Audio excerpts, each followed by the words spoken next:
At first glance, nothing about 112 Ocean Avenue seemed unusual. The white Dutch colonial home stood proudly beside a peaceful canal in the small village of Amityville, New York. Large windows overlooked the water, boats gently rocked in the backyard dock, and neatly trimmed lawns stretched across the neighborhood. Children rode bicycles through quiet streets. Neighbors waved politely as they walked their dogs. Families enjoyed summer evenings watching the sunset over the canal. It was the kind of place where people dreamed of raising children. No one passing by could have imagined that this beautiful house would eventually become known around the world as the most haunted home in America. But before ghost stories, before priests, before strange voices echoed through empty hallways, before movies frightened millions, there was something far more terrifying: reality. Because every legend begins with a tragedy. And this one began with 6 gunshots.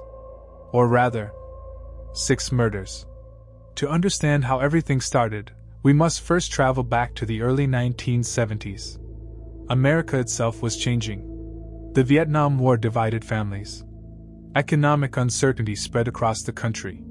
Television brought both hope and fear into living rooms every evening. Yet in Amityville, life seemed untouched by the chaos of the outside world. The village rested on the southern shore of Long Island. Fishing boats left the marina before sunrise. Small businesses lined the streets. Church bells echoed every Sunday morning. Residents often described it as one of the safest communities in New York. Among those residents was the DeFeo family. They lived inside the large house at 112 Ocean Avenue. To outsiders, they appeared successful. The father, Ronald DeFeo Sr., worked for his father-in-law's successful automobile dealership. The family had money. The house was spacious. Their children attended local schools. Everything looked perfect. If you enjoy mysterious true stories, forgotten history, and eerie tales designed to help you drift into sleep, don't forget to like this video and subscribe to the channel. Every subscription helps us bring more fascinating bedtime stories your way. Now, close your eyes, take a slow breath, and travel back with me to a quiet suburban neighborhood where one ordinary-looking house became one of the most infamous addresses in history. But appearances can be remarkably deceptive. Behind closed doors, the DeFeo family struggled with constant tension. Ronald DeFeo Sr. was known as a strict and often intimidating man. Friends later described explosive arguments inside the house. His eldest son, Ronald DeFeo Jr., nicknamed Butch, experienced a troubled childhood. As a young boy, Butch appeared quiet. Teachers noticed he sometimes struggled socially. As he grew older, his behavior became increasingly unpredictable. He developed a fascination with firearms. He experimented with drugs. His temper became difficult to control. Some friends claimed he often spoke dramatically, exaggerating stories about fights and dangerous situations. Others believed he simply wanted attention. Whatever the truth may have been, something inside him was changing. By the early 1970s, his relationship with his parents had deteriorated badly. Arguments became frequent. Money became another source of conflict. Friends later recalled hearing stories about violent confrontations inside the family home. Still, no one imagined what would happen next. November 13, 1974. It began like any ordinary autumn day. The air was cold. The leaves had nearly disappeared from the trees. Residents prepared for another quiet weekend. That evening, Ronald DeFeo Jr. entered a local bar. According to witnesses, he looked terrified. Pale. Shaking. Almost unable to speak. Suddenly he cried out words that instantly froze everyone nearby. "You've got to help me. I think my mother and father have been shot." Without hesitation, several people rushed toward the DeFeo home. The front door stood open. Inside, silence. The first room revealed Ronald DeFeo Sr. He lay face down in bed. Dead. Moments later, his wife, Louise, was discovered in another bedroom. She too had been killed. The search continued upstairs. Then came another horrifying discovery. Their children. One after another.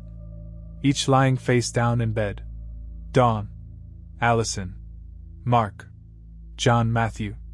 6 members of the same family. Gone. The peaceful village instantly transformed into the center of one of the most shocking murder investigations in American history. Police quickly secured the property. Detectives searched every room. Curiously, signs of forced entry were almost non-existent. Nothing appeared stolen. Furniture remained undisturbed. Windows were closed. Doors were locked. The victims had all been shot with a powerful rifle while apparently still in their beds. Investigators found this deeply puzzling. How had 6 people been killed without neighbors reporting multiple screams? How had no one escaped? Why had every victim remained inside the house? These questions would haunt investigators almost as much as the crimes themselves. At first, Ronald DeFeo Jr. appeared devastated. He told police he believed the killings had been carried out by a mob hitman. He claimed someone had targeted his family. Detectives listened carefully. But inconsistencies soon appeared. His timeline shifted. Small details changed. Witnesses contradicted parts of his story. As investigators continued questioning him through the night, pressure mounted. Finally, his version of events collapsed. He confessed. "I did it." According to his confession, he had murdered every member of his own family using a .35 caliber Marlin rifle. The motive remains debated even today. Some believe years of family conflict reached a breaking point. Others point to heavy drug use and emotional instability. Still others have questioned aspects of the case for decades. Ronald DeFeo Jr. himself changed his story repeatedly over the years. Sometimes he claimed he acted alone. Sometimes he insisted accomplices had helped him.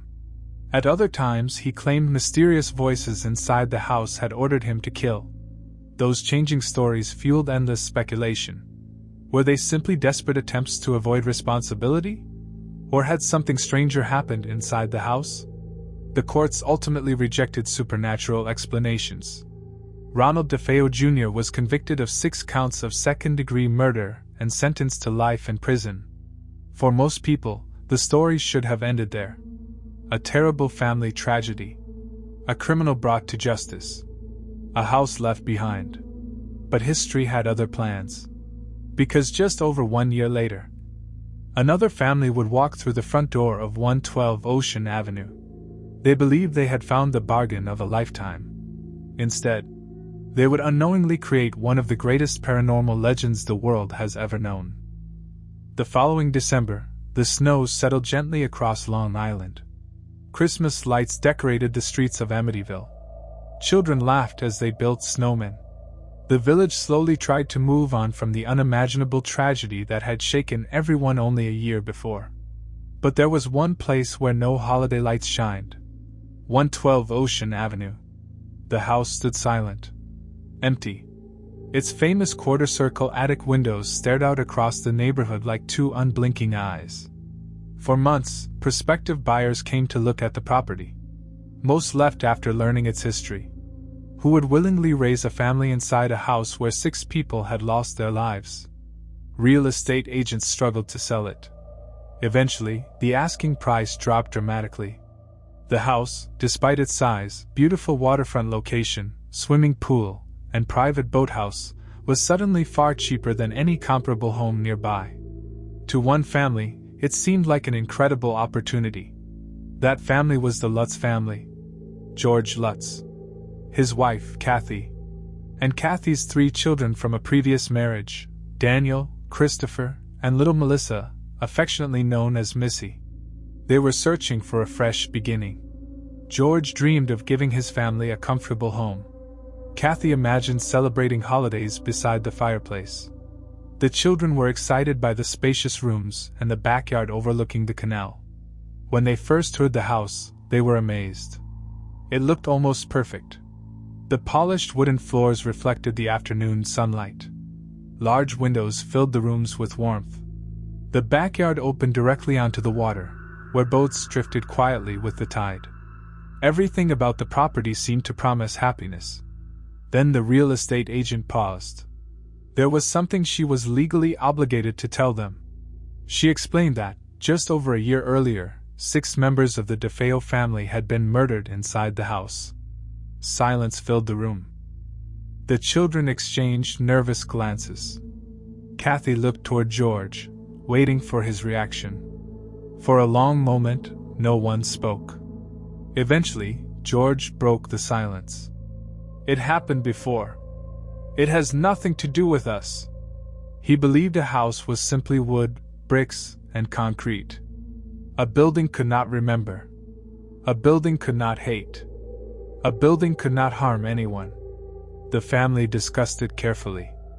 The price was simply too good to ignore. Buying another waterfront home of this size would have been impossible for them financially. After several days of consideration, they signed the papers. The house finally had new owners. On December 18, 1975, the Lutz family officially moved into 112 Ocean Avenue. Moving trucks arrived early that morning. Boxes filled every room. Furniture was carefully carried inside. The children raced through the hallways choosing bedrooms. For a few hours, the house felt alive again. Friends helped unload furniture. Neighbors welcomed the family. Everything appeared perfectly ordinary. Yet one small decision made that day would later become part of the legend. Because of the murders that had occurred there, the Lutz family invited a local Catholic priest to bless the home. Accounts differ regarding exactly what happened next, and many details come only from the family's later recollections. According to those accounts, the priest walked from room to room, sprinkling holy water and quietly offering prayers. When he entered what would become one of the upstairs bedrooms, he suddenly felt an overwhelming sense of discomfort. The air seemed strangely cold. He later claimed he heard a deep voice say only 2 words. "Get out." The room was empty. No one else was nearby. Assuming it was simply his imagination, he continued the blessing before leaving the house. Later, according to the family's account, he allegedly developed mysterious flu-like symptoms and found it difficult to contact the Lutz family by telephone. Some calls reportedly ended in heavy static. Others were interrupted entirely. Whether coincidence or something more unusual, this story would become one of the earliest chapters in the Amityville legend. The first few days passed quietly. George focused on unpacking. He spent hours repairing small parts of the house. He chopped firewood almost constantly for the large fireplace, despite the home already being comfortably heated. Kathy noticed something unusual. George seemed colder than everyone else. Even when the house felt warm, he insisted on wearing heavy sweaters and jackets. He rarely complained. He simply kept feeding more wood into the fire. Hour after hour. Day after day. The family joked about it at first. Perhaps he was simply adjusting to winter. But the behavior continued. Soon, George became increasingly withdrawn. He stopped shaving regularly. His cheerful personality slowly disappeared. He often sat staring into the flames for long periods without speaking. Kathy began to worry.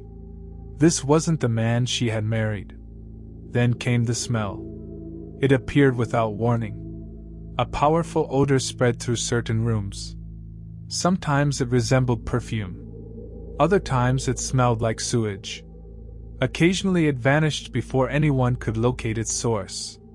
George searched every pipe, every drain, every vent. Nothing explained it. The smell simply came and went. One afternoon, Kathy noticed something even stranger. Small black stains appeared on the walls. They looked damp. She cleaned them. Hours later, they returned. Another day, thick green slime reportedly began oozing from a keyhole and parts of a door frame. The substance was sticky and foul-smelling. The family later claimed they had no explanation for it. Skeptics would eventually argue these accounts were exaggerated or invented. Supporters insisted they had no reason to fabricate such bizarre details. Years later, the debate would continue. The children also began behaving differently. Missy, the youngest, spoke frequently about an imaginary friend. Children often invent imaginary companions. There was nothing unusual about that. Except Missy insisted her friend lived inside the house. She called the friend Jody. According to Missy, Jody sometimes appeared as a large pig with glowing red eyes. Other times, she claimed, Jody looked like an ordinary little girl. George and Kathy assumed it was simply childhood imagination. After all, Missy was very young. Still, the descriptions unsettled them. One evening, Kathy asked where Jody was. Missy casually pointed toward one of the upstairs windows. "She's watching us." When Kathy looked, she saw nothing. The nights slowly became more disturbing. George often woke suddenly at exactly 3:15 in the morning. Night after night. Always the same time. He couldn't explain why. Sometimes he would simply open his eyes moments before the bedside clock displayed 3:15. Other times he felt as though someone had awakened him. Unable to fall asleep again, he wandered through the dark house. He checked the doors, looked out the windows, walked from room to room. The silence felt unusually heavy. Only the sound of the canal water moving outside broke the stillness. Eventually, he began noticing something unsettling. Every night around the same time, he found himself looking toward the old boathouse, almost as if something there demanded his attention. He could never explain why. He simply felt compelled to stare into the darkness, as though he expected to see someone standing there. Or something. He never did. At least, not yet.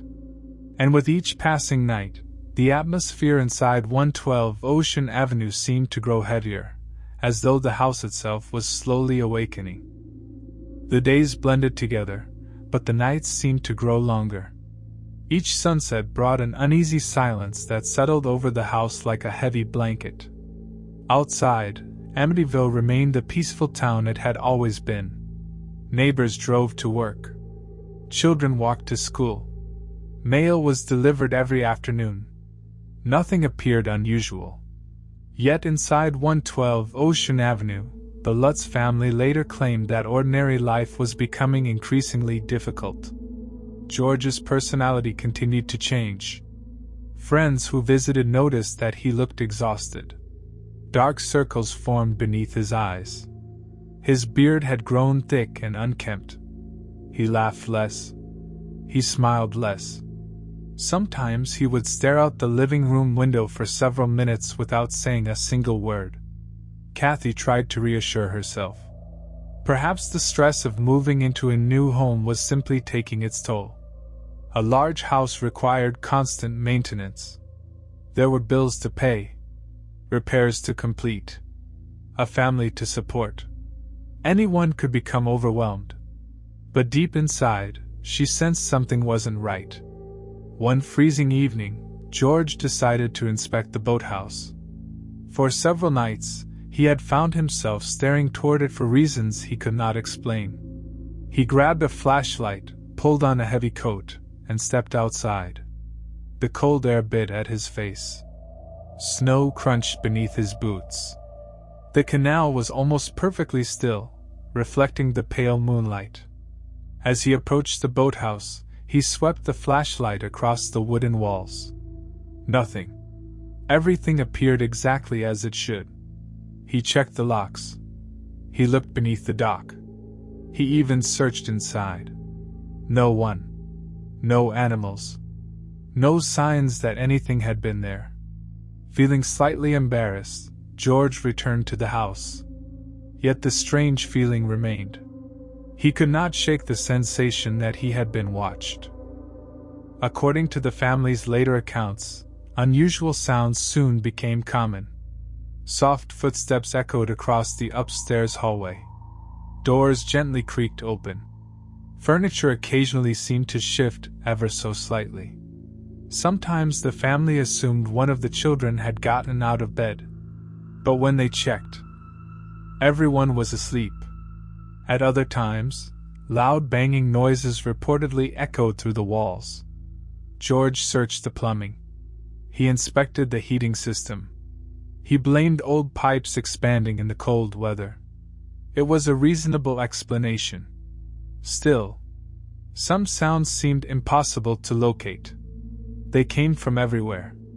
And nowhere. Then came the flies. It was the middle of winter. Outside temperatures were well below freezing. Yet one afternoon George entered an upstairs room and froze. The windows were covered with hundreds of flies. Large black flies. They buzzed loudly against the glass. He stared in disbelief. Flies simply shouldn't exist in such numbers during a New York winter. He grabbed a rolled-up newspaper and began swatting them. Dozens fell. Then dozens more. Finally the room fell silent. Relieved, George left. A short while later he returned. According to his account, the flies were back, covering the windows once again.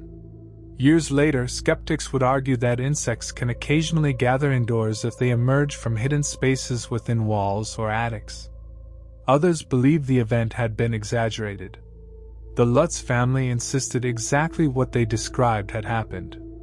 The mystery only deepened. Missy continued speaking with her invisible friend. Jody says she's lonely. Jody says she likes this house. Jody says she'll always be here. The conversations became increasingly detailed. Sometimes Missy would laugh as though another child stood beside her. Other times she would stop speaking suddenly and stare toward empty corners of the room. Kathy tried not to encourage the stories. She reminded herself that imaginary friends were common among children. Still, the descriptions unsettled her. One evening Missy drew a picture. It showed a house beside the water. Standing near an upstairs window were two glowing red eyes. When Kathy asked who they belonged to, Missy smiled. That's Jody. George's sleep became almost non-existent. Every night, 3:15, without fail, his eyes opened.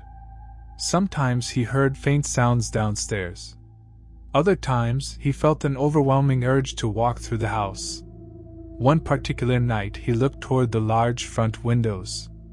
For just a brief moment, he thought he saw a shadow crossing the lawn. He hurried outside. The flashlight beams swept across the snow. Nothing. No footprints. No movement. Only silence. The neighborhood slept peacefully. George slowly lowered the flashlight. His heartbeat refused to slow. As the weeks passed, tension grew inside the family. Small arguments became frequent. George lost his temper more easily than ever before. The children became frightened by his sudden mood swings. Even Kathy admitted later that she hardly recognized her husband. Whether the changes resulted from exhaustion, stress, financial pressure, or something else entirely remains impossible to know. The experience affected every member of the household differently. And that uncertainty remains one of the reasons the Amityville story continues to fascinate people decades later. One afternoon, Kathy decided to clean one of the upstairs closets. It had remained mostly untouched since they moved in. She opened the door. Inside was nothing unusual. Old shelves. A few empty boxes. Dust. As she reached toward the back wall, she noticed a tiny opening hidden behind some shelving. Curious, she pushed aside a loose wooden panel. Behind it was a small room. It was surprisingly cramped. Barely large enough for one person to crouch inside. The walls were painted a deep red. Not faded red. Not dark brown. Bright red. The color immediately caught her attention. George soon joined her. Neither of them knew why such a hidden space existed. Perhaps it had once been used for storage. Perhaps it had served some forgotten purpose during construction. They had no answers. Yet both later admitted that standing inside the little room made them deeply uncomfortable. George reportedly joked that it felt like the house's secret heart. The comment would later become famous among believers in the Amityville story. Skeptics, however, pointed out that hidden storage areas are not uncommon in older homes. Once again, the line between ordinary explanation and frightening mystery remained blurred. As January drew closer to its end, the Lutz family found themselves asking the same question almost every day. Was the house truly haunted? Or were fear, grief, exhaustion, and imagination slowly convincing them that every creak, every shadow, and every coincidence carried a supernatural meaning? They did not yet know the answer. But whatever was happening inside 112 Ocean Avenue, it was only beginning. January 1976. The calendar insisted that only a few weeks had passed since the Lutz family moved into their new home. To George and Kathy, however, it felt as though months had gone by. Sleep had become a luxury. Peace had disappeared. Even the happiest moments seemed to vanish beneath a constant feeling of unease. The house no longer felt like a home. It felt as though it was watching them, waiting patiently. According to the family's later account, the strange incidents became more frequent during the final days of their stay. It was no longer just unusual noises or unexplained smells. Every member of the family claimed to experience something different. George said he often felt overwhelming anger for no apparent reason. Small inconveniences suddenly filled him with frustration.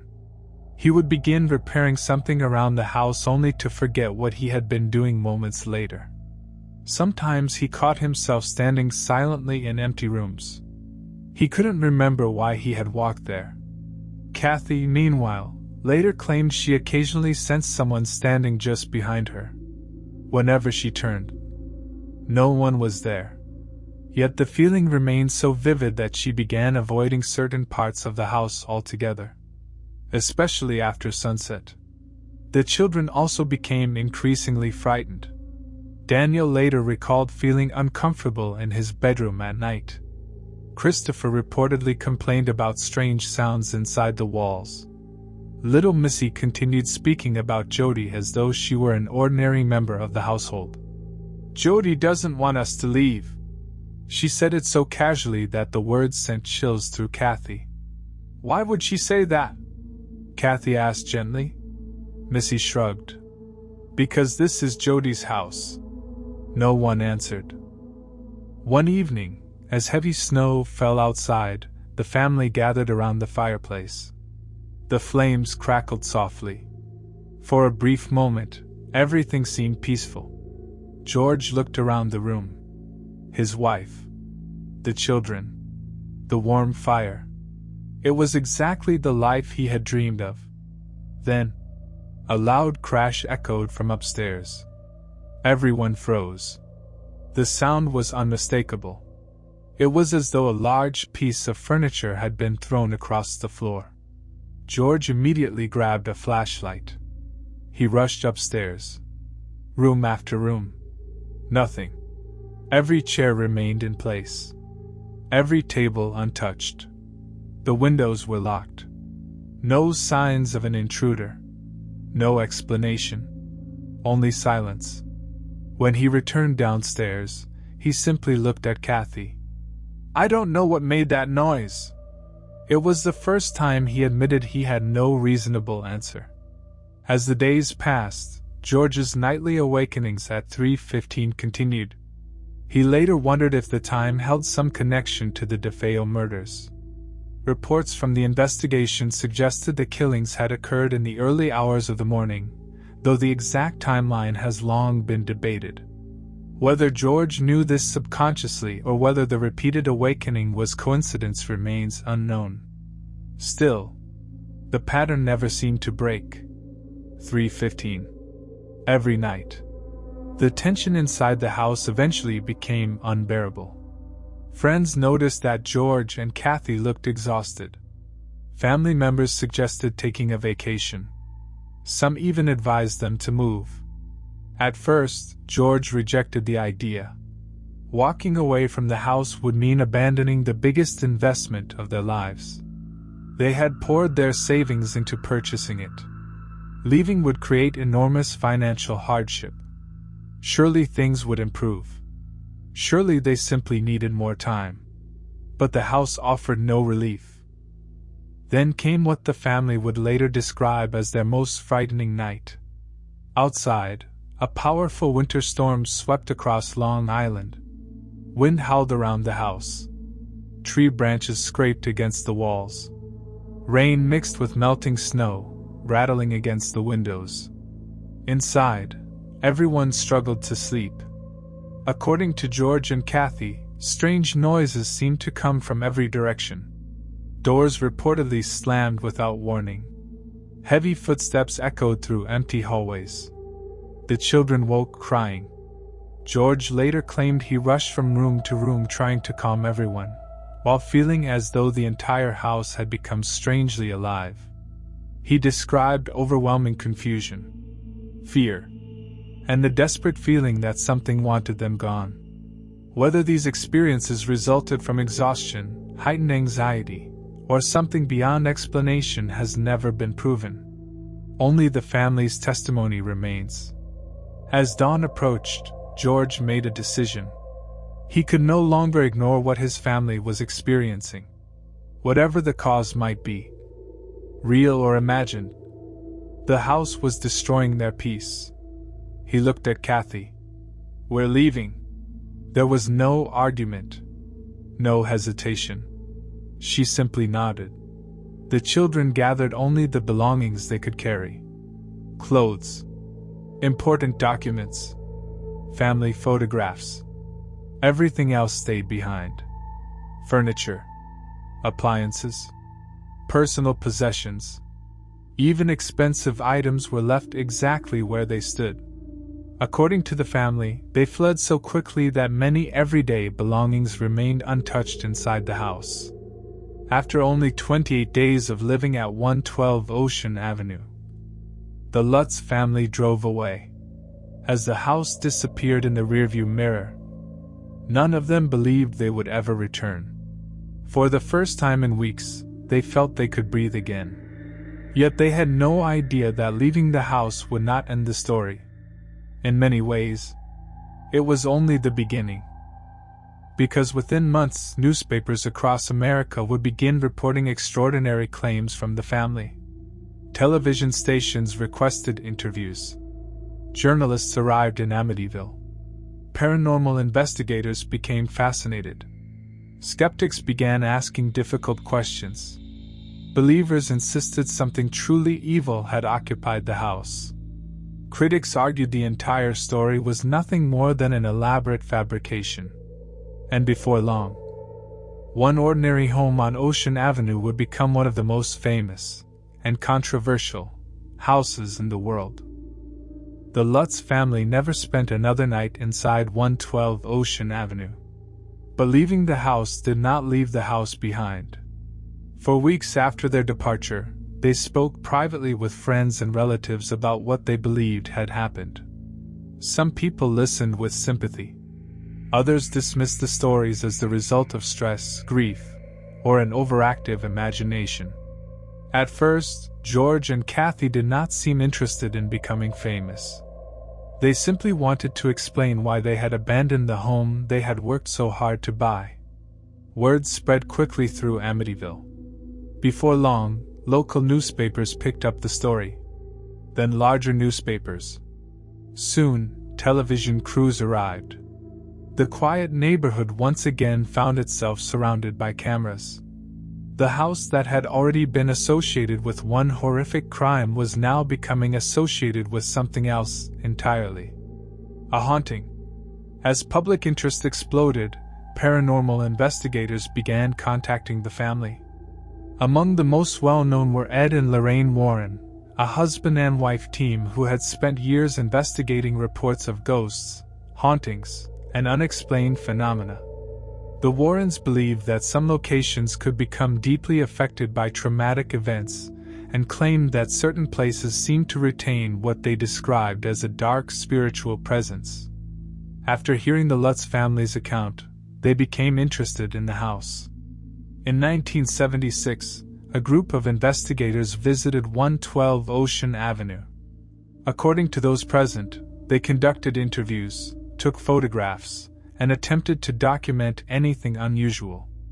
One photograph from that visit would become especially famous. It appeared to show a small figure peering through a doorway upstairs. The figure looked like a young boy with bright, glowing eyes. Supporters claimed it was evidence that something unexplained had been captured on camera. Skeptics argued it was simply another investigator caught in the photograph or a trick of lighting and perspective. Even today, opinions remain divided. No explanation has ever convinced everyone. The story continued growing. In 1977, author Jay Anson published a book based largely on interviews with George and Kathy Lutz. The title was simple: The Amityville Horror. The book became an international bestseller. Millions of readers were captivated by the terrifying account of a family driven from their dream home after only 28 days. For many people, it was impossible to put down. The detailed descriptions, the quiet pacing, and the suggestion that everything had happened to an ordinary family made it feel disturbingly real. Soon, Hollywood came calling. In 1979, The Amityville Horror was adapted into a feature film. The movie became a major box office success and introduced the story to an even larger audience around the world. Over the decades, numerous sequels, remakes, and spin-offs followed. Some stayed close to the original claims. Others became works of pure fiction, adding supernatural elements that had never appeared in the Lutz family's account. As the films multiplied, the line between documented events and cinematic storytelling became increasingly blurred.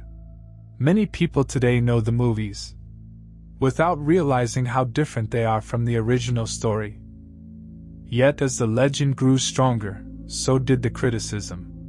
Journalists began investigating every detail. Police officers involved in the original DeFeo murder case stated they had found no evidence of paranormal activity inside the house. Neighbors said they had never experienced anything unusual. Later, families who lived in the home publicly stated that they had enjoyed peaceful lives there and reported no hauntings.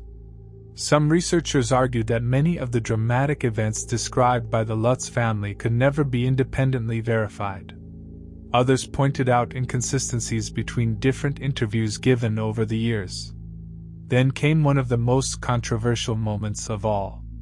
Years after the events, attorney William Weber, who had represented Ronald DeFeo Jr., claimed that the haunting story had been created during conversations over drinks with George Lutz as a way of attracting attention and helping sell a book.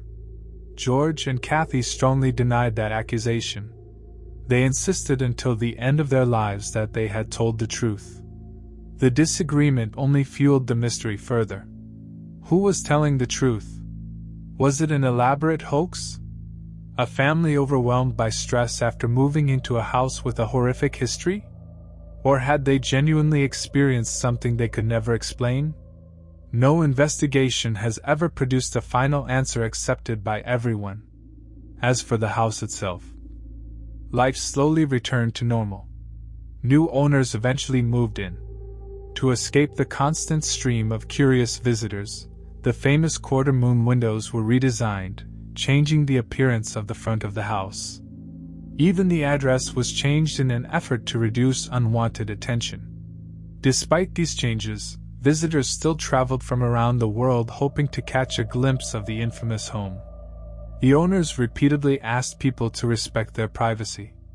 For them, it was simply a place to live, not a tourist attraction. Today, nearly half a century later, the Amityville story remains one of the most debated mysteries in modern history. Believers point to the consistency of many of the family's claims and the emotional conviction with which they told their story. Skeptics point to the lack of physical evidence, conflicting accounts, and the enormous financial success that followed. Perhaps the truth lies somewhere between those two extremes. Perhaps some events were misunderstood. Perhaps some memories became stronger with time. Or perhaps there are still things about our world that science has yet to fully explain. No matter which conclusion you reach, one fact remains undeniable. A single house on a quiet street in New York became one of the most recognizable homes on Earth. Not because of its architecture, not because of its beauty, but because it forced millions of people to ask a question that still has no universally accepted answer. Can a place remember tragedy? Or do people sometimes carry fear with them until even an ordinary house begins to feel alive? That question has echoed through the decades, and it may never truly be answered. Thank you for joining me on tonight's journey into one of history's most famous and controversial mysteries. Whether you believe the Amityville Horror was a genuine haunting, a tragic misunderstanding, or one of the greatest mysteries ever told, I hope this story kept you captivated until the very end. If you enjoyed this bedtime documentary, don't forget to like the video, subscribe to the channel, and turn on notifications so you never miss another relaxing journey into history's darkest stories. Until next time, sleep well. And if your house creaks in the middle of the night, perhaps it's only the wind. Or perhaps it's a mystery waiting to be told. The end. And with that, our journey through the chilling legend of the Amityville Horror comes to an end. Whether you believe this story was the account of a family haunted by something beyond our understanding, or simply a tale shaped by fear, tragedy, and unanswered questions, one thing is certain: it remains one of the most mysterious stories ever told. Thank you for spending this quiet evening with me. I truly hope this story helped you relax, unwind, and drift peacefully towards sleep. If you enjoyed this bedtime documentary, don't forget to like the video, subscribe to the channel, and turn on the notification bell so you never miss another relaxing journey into history's darkest mysteries, unsolved cases, forgotten legends, and eerie bedtime stories. Every like and every subscription helps the channel grow and allows me to create even longer, higher quality stories for you. Now dim the lights, close your eyes, take one last deep breath, and let the silence of the night carry you into a peaceful sleep. Until our next story, sleep well, dream peacefully, and remember, sometimes the scariest stories are the ones that leave us wondering, what if they were true? Good night.